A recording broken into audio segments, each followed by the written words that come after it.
ખાંડની ન રહે ને આને બાંધી દઈએ ત્યારે જાઉં કોટનનું કપડું માટી મારે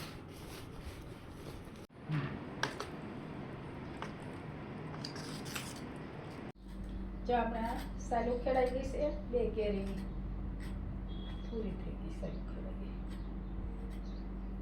હવે આપણે આ 2 ખમણી લીધી છે આમાં થોડું જાડું આવે છે અને થોડું ઝીણું આવે તો જોઈ જાય આપણે કેમાં કેવું આવે છે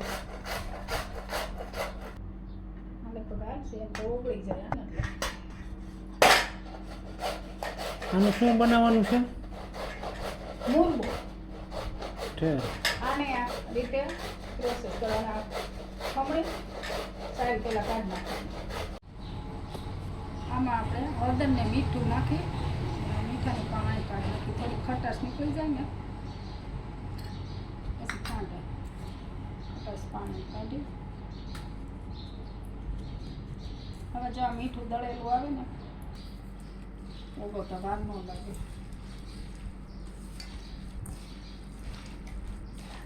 મીઠું આમ કાઢવું પડે ખટાઈશ મીઠામાંથી મીઠાઈ જો વધારે ખટાઈશ રહી જાય ને તો આથામાં આવી જાય કઈ રીતના કઠણ આવે રીતના કાઢી નાખવાનું આવે એટલે હું ખટાઈશ ન રહે મીઠું ઓગળી ગયું આપણે 2 હાથ મસેલું ને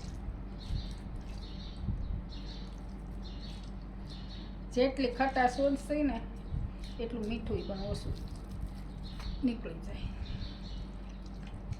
ને ખાંડ પણ માપે જોઈએ નહીંતર ખટાશની હિસાબે ખાંડ બહુ જોઈએ તો ખાંડ વધી જાય મુરબા કરતાં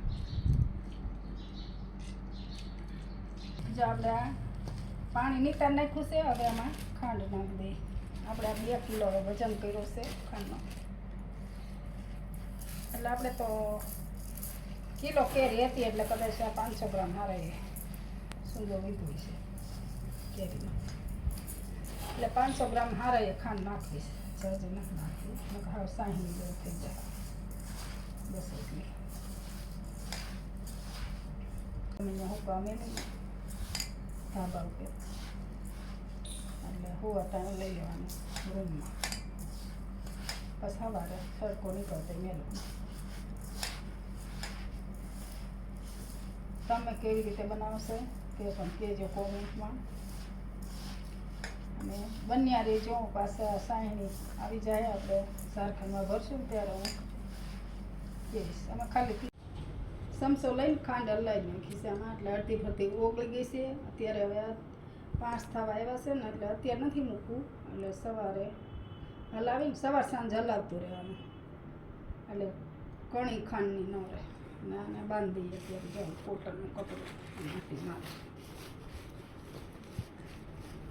કડક રાખવાનું નહીં તો છે ને શેર આંબી જાય ને તો બસ કીડી સડી જાય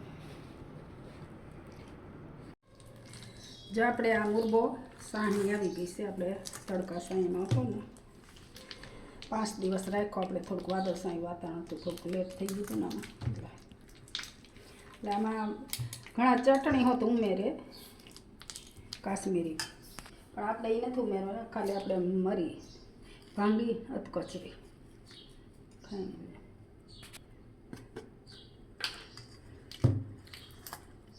આપણે જાડી ખાંડ જ નાખી છે ઓગળી નથી પણ અડધી કલાક આમાં આપણે કર્યું ને એટલે અડધી ઓગળી ગઈ હતી જ્યારે આપણે કમ્પ્લેટ સીણ થયું ને ત્યારે કરવા મસાલો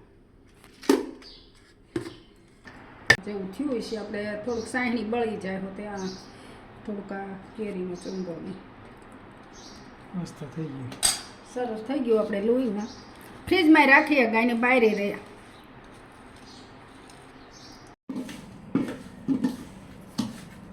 ગોળ વગાડ્યો તો નહીં ફરી જશે આપણે પહેલાં ગોળ કેરીનું બનાવી નાખીએ આપણે ચટણી ગોળ કેરીમાં હાવ ઓછી નાખીશું તીખું અમે હાવ ઓછું થઈ શકે 2 થી 3 ચમચી તપેલા લઈ લઈએ આપણે હવે કાપેલા કેરી નાખી જેમાં આપણે રોટલીનો ભાગ છે એ ઓછો નાખવાનો છે આપણે ખાટી કેરીમાં આવશે આમાં છે ઓછો આવશે જો આવી રીતના આવું પાણીમાં નીકળી જાય ને હાવ કપડાં એ આપણે લૂસી નાખીશું અને આ હૂકવીને પણ નથી નાખવાની. એટલે આપણે આમાં કાઢી ગોળ કેરી નાખી દેવું. પછી આ ગાજર થોડાક આપણે નાખવાના છે. સરસ જ લાગે ગોળ કેરીમાં. આપણે 1 કિલોથી વધારે હશે કદાચ નાખી દઈએ. મિક્સ કરવાનું છે. પછી આપણે ગોળ એડ કરવાનો છે.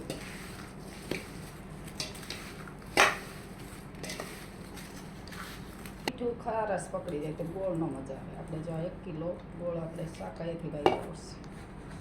પરફેક્ટ 1 કિલો છે.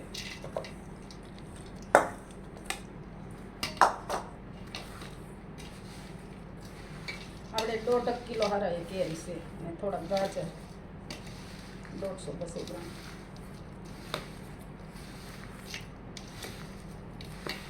આમાં તેલ ઓછું નાખવાનું હોય. ગોળ ઉકળે ને એટલે પછી એવું લાગે તો આપણે બરણી જ્યારે ભરીને બોટલમાં 2-3 દિવસ આને રાખવાનું છે અને સવાર સાંજ આને હલાવી નાખવાનું છે. આપણે આ ગોળ કેરીનું અથાણું તૈયાર થઈ ગયું છે. મિક્સ થઈ ગયું છે. આપણે હવે આને તપેલું 2-3 દિવસ 3-4 દિવસ ઢાંકવાનું અને હલાવવાનું 3-4 દિવસમાં 3-4 વાર. એટલે ગોળ હોય ને ઓગળી જાય અને રસદાર બને. ત્યારે આને કોરું મોરું રાખવાનું છે. બહુ નથી તેલ નાખવાનું. એટલે થોડુંક નામ દઈએ વઘારમાં નાખ્યું હતું એટલે ગોળ કેરીમાં તેલ ઓછું જોઈએ. ગોળ રસો થાય ને એટલે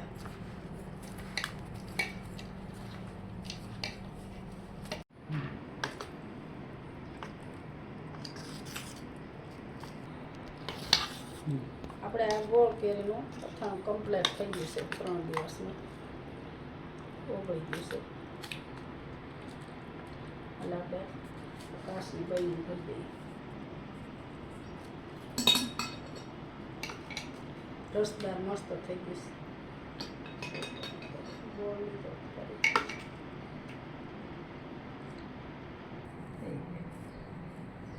તૈયાર થઈ ગયું ગોળ કેરીનું અથાણું.